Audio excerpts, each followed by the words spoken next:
At nakabili tayo ng pichay. Ang daming pichay. Ayun o, pichay. Pichay kabilaan. Pero ito, maliliit pa yan. Hindi pa pwede yan. Pero sa probinsya, sa amin yan, inaani na to. Nga lang, tangkay-tangkay lang. Dito kasi pagka binili mo, ano siya, yung buong puno talaga ang pinuputol.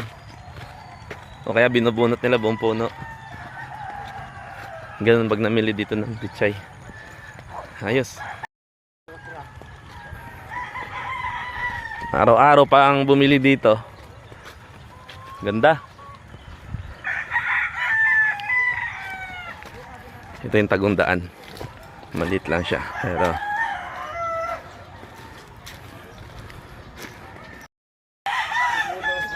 hindi na makabili yung ganito karaming 30. oo, hindi. Ayan o.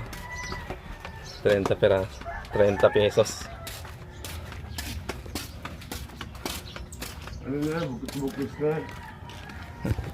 30 pesos.